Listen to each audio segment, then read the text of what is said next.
Happy Tuesday. Am I yelling? Nope, Sorry. you're Oh, not. okay. Not yet.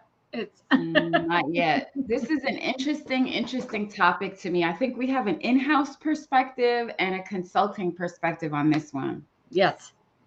So I'll start Okay. off by kind of introducing the topic. Three reasons why every product and service team needs a UX baseline assessment. And the key here is the baseline assessment. Hmm. That is the key. We want you to walk away from today's conversation recognizing how important it is to baseline before you do any design work or efforts around improving your products. All right. Yes. So I will kick it off by starting with the fact, and this is something that was called out to me some time ago, and you and I had this conversation, was that every single project that we work on, um, 100% of the projects that we work on start with an assessment. And Yeah. we have to do that assessment in order to kind of benchmark where the opportunities lie, even if our client has provided us with context around, the requirements, the areas of focus within that product or service. We do have to understand where are things today. And because we're not a part of the organization, obviously we need to kind of ramp up, understand that Yeah. industry, but also that product experience. And I would love for you to talk about some of what we do in the context of that baseline, kind of from kickoff until we start to look at in-depth interviews and that kind of thing. So what happens between that period of time? Well, as you know, we take a look. A lot of it's to ramp up ourselves, but it's like a great opportunity to take a more holistic view. I mean, it's almost like its own form of a heuristic. Yeah, Mm-hmm. and it's a great benchmark as well. So once you get that baseline and identify where there are issues or what can't complete task, or you're having to go to the help system, anything done after that, you can kind of gauge just a benchmark against, okay, this is what happened initially on the baseline Mm-hmm. work, whatever that may be, whatever that baseline assessment may be. Um, and then here's what we have now. But I've found it most valuable because, to your point, when clients, and they should give us requirements or areas they want us, most often it's like, we need you to hone in on this area. Mm-hmm. This is where we're having some new enhancements, or we're building out new features, or whatever it may be. And so you get really, really focused on whatever that piece is. And I think that baseline looking, and I won't jump ahead, but that end to end, looking at that experience, looking at those heuristics, and even beyond the heuristics, of course, because you're tying that full experience together.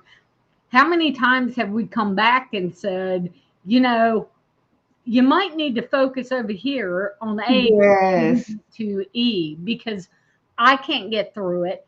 I am kind of, a lot of times we're a target user ourselves of some of these systems. So it's like a usability test with an expert when we're going through Mm-hmm. that kind of stuff. So I have found it really valuable for both myself, to Mm-hmm. understand what I'm going to be dealing with when I get it, and knowing how to probe, or knowing where I might need a little more emphasis in IDIs or testing based on Mm-hmm. that baseline um, assessment. So, and how many times have we gone through that baseline assessment and found out that you're spending millions of dollars on this new feature? Hey, did you know something's broken over here? It's not going to work, you know. Or your user's not even going to be able to. They're not going to get to that new feature They're because not going to get to it's that new broken feature. upstream.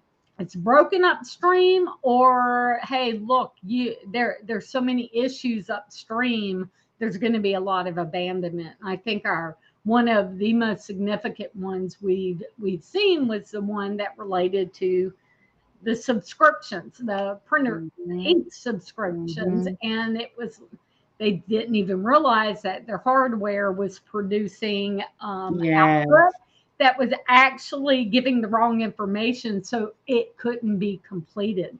correct. You couldn't sign up for anything. Anyhow, so the baseline assessments help you identify those areas so we could Mhm. stop right then and say, hey, look, this is a priority. This is what you need to go after. And we did, in that case, kind of shift gears around that. Uh, Mhm. Go ahead, Kenya. You flashed up our number one, low cost.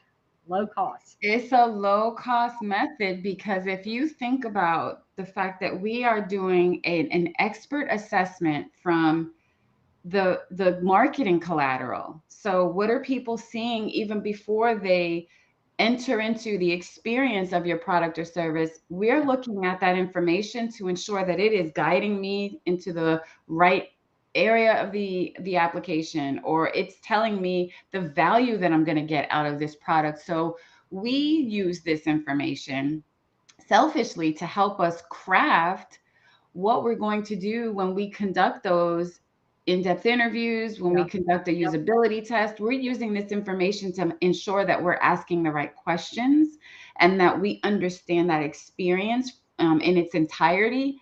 But also, we are capturing those pain points and those areas of friction that then become justification for you not to spend $2 million down here when you have all these areas of improvement upstream. So Yep. even when we step away from a bigger project, this baseline assessment is its own project Yes. because it provides you with guidance on areas that need to be addressed. And so when I posted about today's topic, I used the example or the analogy of I have an issue and I need to go to a doctor, or my car has an issue and I need to go to a mechanic. What is the first thing that either of them do before they say what treatment you need, how long it's going to take, and what it's going to cost? What do? They do the analysis. They do the Diagnostics. analysis. Yeah. They do a diagnostic. And that's the analysis to figure out what's going on, where are things going wrong, and let's talk about what we can fix now. Like, okay, you need some cream to address that rash. Here's the cream. However, you're going to need to look at a procedure or something more extensive to get rid of the bigger problem. So, this is what a baseline assessment is Yeah. essentially. We Yep. give you the low hanging fruit that came out of that assessment, and then we tell you the longer, strategic, more difficult areas that require more work to figure out how to solve them. But you now have a big picture of where things are going wrong and where your opportunities are. And that $2 million feature that you want to create and add onto your product, now it's ready for you to do that. Yes, yes. And I also like the newsletter cooking. I'm opening a restaurant. So it's not only getting those eyeballs on it, getting that assessment, but the expert assessment, because they come Mhm. in with a specific lens, focus on the user, focus on the human factors, kind of Mhm. take that holistic approach. And I think that's why I like you know, I'm opening a restaurant. I'm going to start cooking away, and Mhm. hope it goes well. What if you could get that internationally renowned food expert in there That's who right. really can take a look, really give you that kind of feedback you need that's going to differentiate you from maybe competitors who aren't really doing it that way. So, That's right. like the analogies are always fun. That's right. And that's the thing is that it's really, really important for kind of getting a landscape or getting the landscape of what's going on, good and bad, because there are times where you're unsure of some of those issues around performance or Mhm. your user's ability to get stuff done, and you can't figure out what's going wrong here. Yep. This baseline assessment will tell you what don't change this. These things are going well, and then here are the areas that you do need to Yes. address. Yeah. And Um, sometimes you don't catch those in the big, like, whether it's in house or again, back to consulting. Consulting, you're usually brought in for a very specific mhm, piece of work.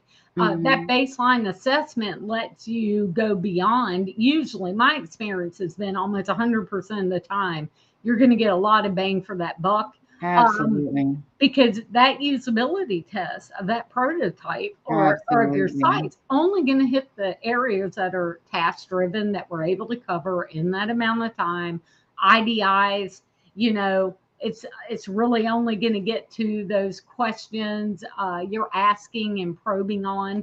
Mm-hmm. If you haven't done that assessment, Mm-hmm. what about all those other areas? And another Mm-hmm. thing I'll point out is that there are times you can come up with, I've had it where I've had 80% of, issues that come out of testing have already come out of that, Yes. baseline evaluation. So, Yes. anyhow, sorry. That you took the words out of my mouth. And I like to describe it, a really catchy and easy way to think about it is less than 10K in less than 10 weeks. So you think about it, you're spending less than $10,000 for something that's a less than 10-week effort.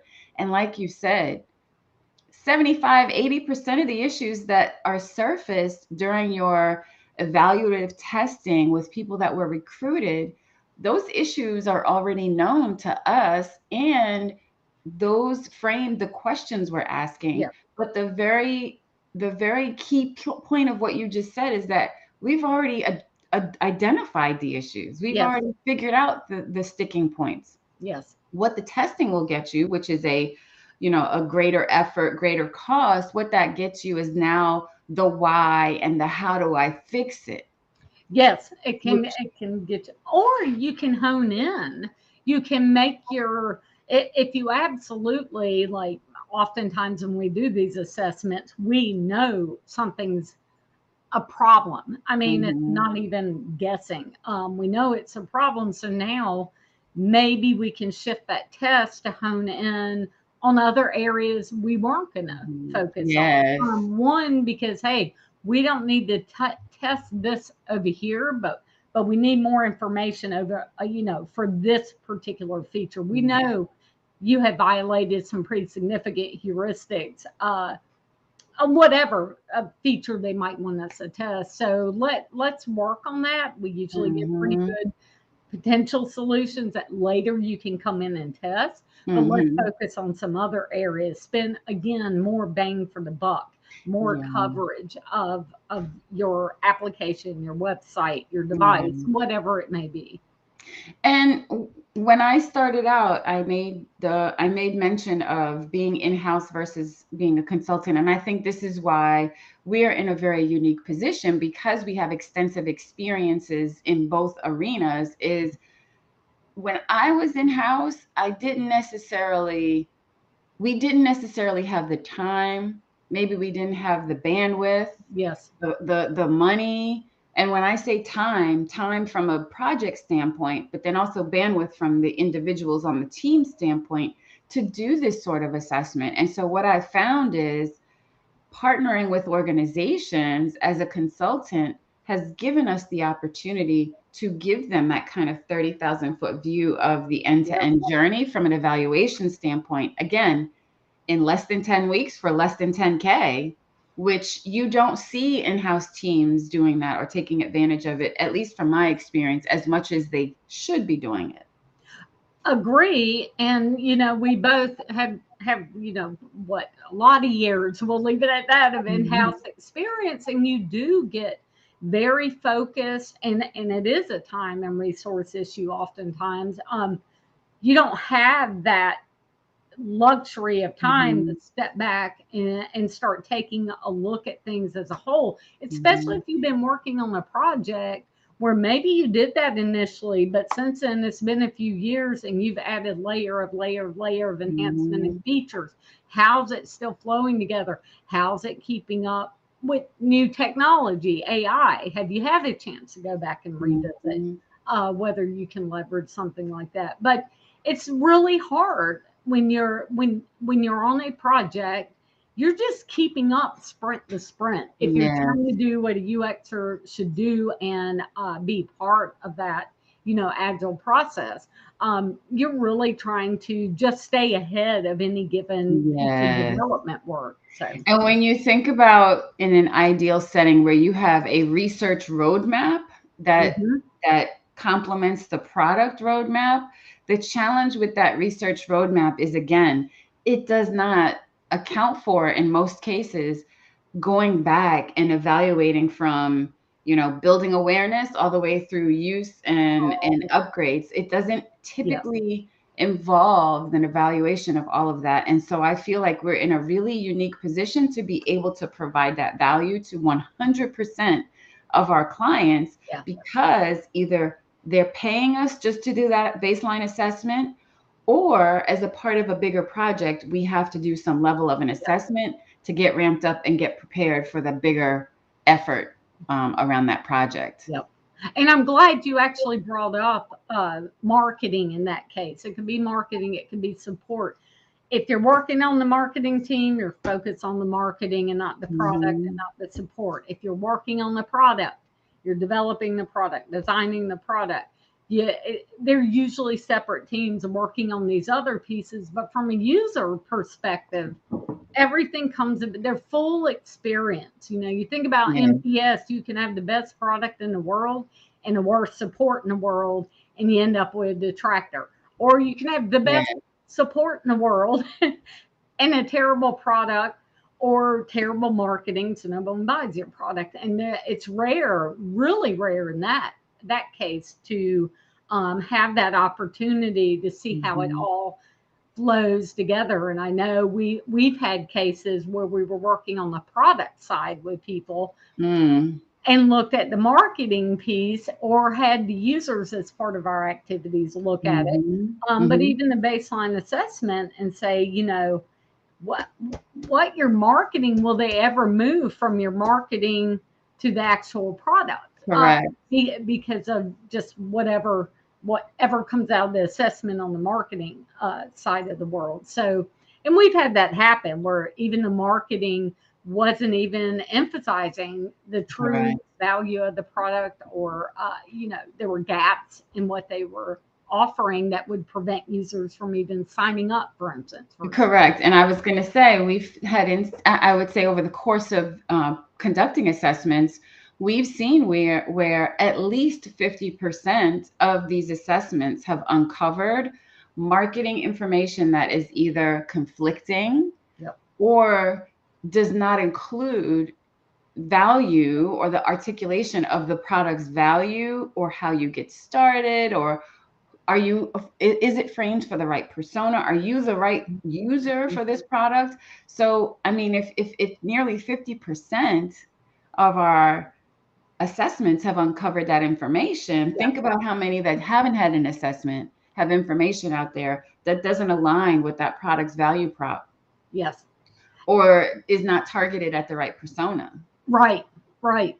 And I like the ticker's gone now, but the mitigation of risk, I think that's important too, because there are many times what in house or we've come into products where that assessment highlighted big issues of things Mhm. already in production, not on the Mhm. roadmap for any changes, that sort of thing. So it wasn't like always you have the opportunity, you identify something in that assessment, Mhm. agreed, stacked hands, that's a problem. Now we get why maybe there's a problem downstream, but we can't Mhm. do anything about it. It's huge.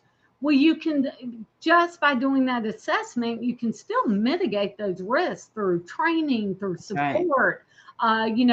We've had that happen on recent projects where it's like, that would take years to just redo everything where we found issues and that were sticking points from a user That's right. experience perspective.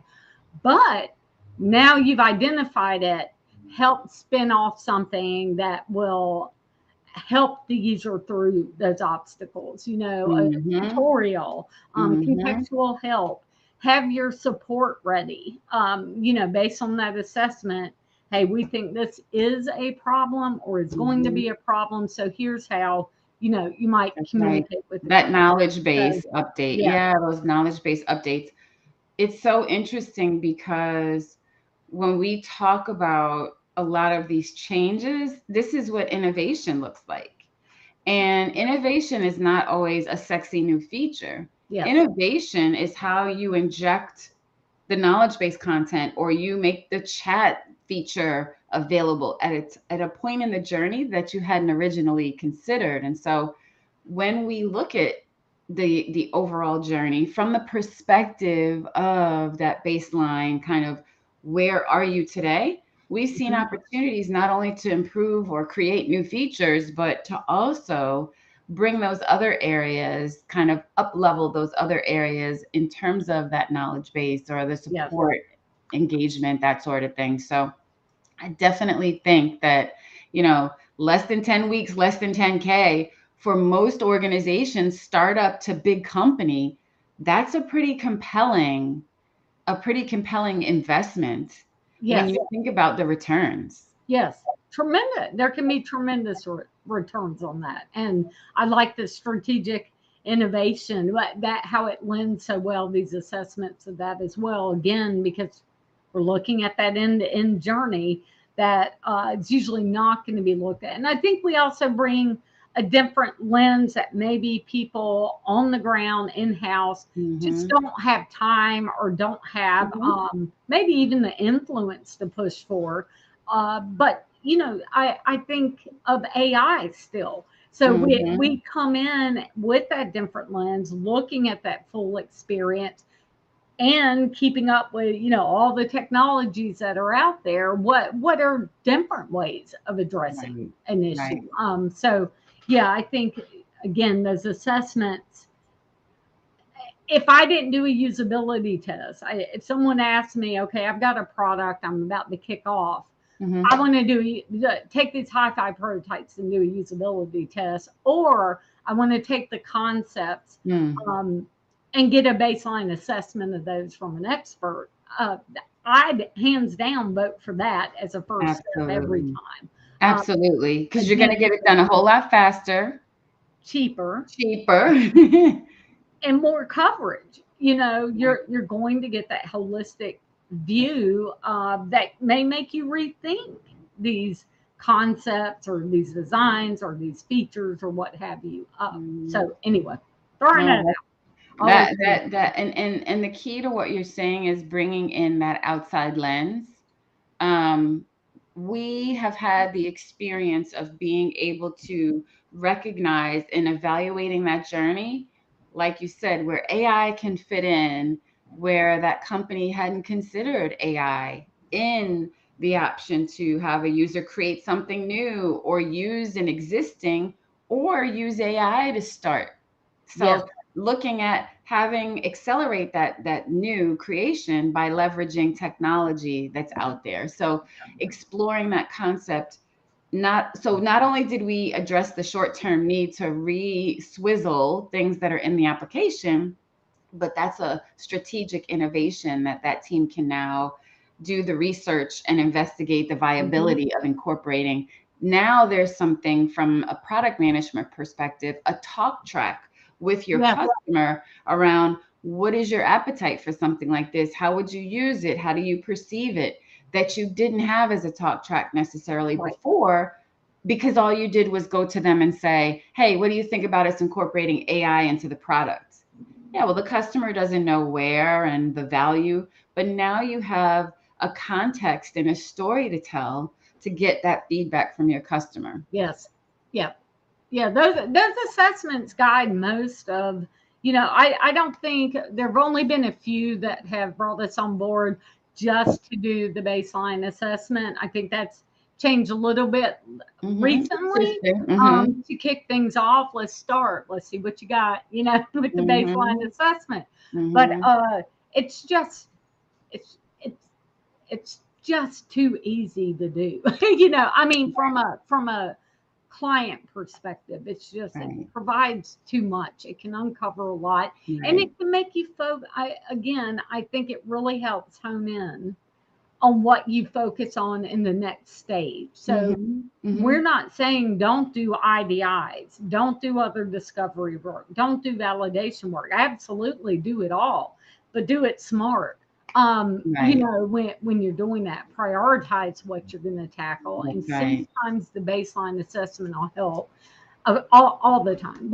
And I like you mentioning that outside lens because I do think, and I know we talk about this a lot, we do come with a very objective view. We come Mm-hmm. from a view of, seeing how technology or Mm-hmm.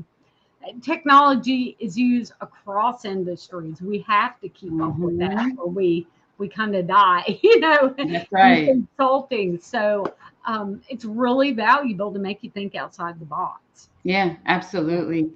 And you can even expect that a baseline assessment before you invest in the heavy lift of making sure that you're compliant with accessibility rules. Your baseline assessment can pull out or identify where are you on the spectrum of Yes. accessibility compliance? How much of an investment do you have or are you looking at? So not only are you thinking about changes to those supportive roles like support and marketing and sales, but you're also looking at from a product perspective features, but accessibility of those features, performance. There's so many things that can come out of this assessment that now allow you to go back and revisit your roadmap and say, is my roadmap prioritized effectively? Is it comprehensive around all of those things that need to be considered? If not, now I have some new inputs and some Yes. new priorities because, from an expert perspective, again, 90, 75 to 90% of what we uncover are the things that we hear in usability testing. Yes. And You're so, right. why would you not do that work to get that upfront data to now go and say, okay, give me some more information to inform the changes, the roadmap, et cetera? Right. And then and again, you still need that deep dive. Even the things with Absolutely. our assessments that we uncover, we usually hone in on something that's like, okay, now we need to go get information, more That's right. information, IDI test, survey, whatever it may be, depending That's on the right. situation. But I think it's a great way of guiding priorities. Yeah, in those products.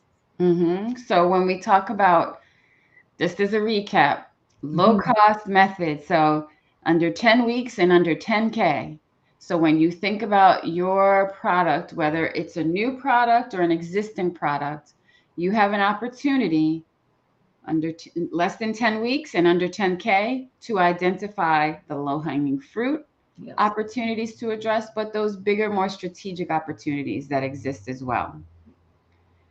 Did you have anything else to add to this one, Dr. No, I think Deanne? I beat that one, to death. But So then we think about mitigation of risks to your immediate success. So where you see challenges that exist around adoption, usage, drop off, abandonment, you can now do in less than 10 weeks and under 10K, you can do the work to identify where are those points of friction.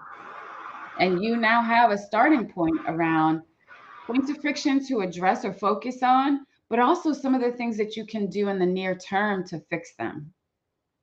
Okay. And then finally, when we think about the opportunity that exists around strategic innovation, so if you have opportunities to look at serving up content differently, the way a team is injected in the user's journey, or a new feature, what comes out of this assessment will also give you a line of sight into those things as well. yes, So to me, it's a 100% win. Like I said, we've seen that every single project that we do is either a baseline assessment or begins with one. yes, So why not just do the work to inform your roadmap more effectively over the course of a few weeks? You have clarity around that roadmap. You yes, have data to inform your roadmap that you didn't have before, and it did not disrupt the flow of your team, didn't disrupt schedules because the work is being done outside of your organization. yes, yep. And then it gets your UX design team, they can focus on the next stage or what's That's right. coming out of that. Yep, That's right. definitely. And that's a good point. What we've seen in a number of instances is partnering with the in house design team. They now feel more comfortable around the work that's being put in front of them because there's some data to inform Mhm. that those are the right things to focus on. If it's new features that are being created, there's information coming from a source other than product management or development that's saying that you do need to look at, or we do need to focus on creating new designs or creating a new experience Yeah. for this particular aspect of the product. So that absolutely is a win-win in Yes. that regard as well. And it can pull the disciplines together, the different skill Yes. sets and organizations. I don't want to miss that one because I do think even when I was in that house, it was like, oop, I can't touch marketing. Oop, I can't touch Yes. support. But this, Great point. when we do it, we include it all, usually. So it's a way to That's pull a those great teams point. for one voice, one message, a seamless, from one stage of exploration to usage to support, um, pulling it together seamlessly. And it no longer sounds like Dr. Deanne is the one who said we need to do this. It now becomes we need to do this because we have data to support the fact that we need to address these Yep. areas or these challenges. Yep. I love Yep. it. All right. Well, it's the end of our session. That time went by so fast. Oh my It goodness. did. So stay tuned for next week's topic. You have any ideas for us, please share. Sign up for Yeah. our newsletter. Send an email to info@leangeeks.net. We'll get you signed up. We send our newsletter out once a week where we cover topics like what we've discussed in today's session. Thank you again for watching, and we look forward to seeing you next week. Yes. Talk later. Have a good one. You too. Bye.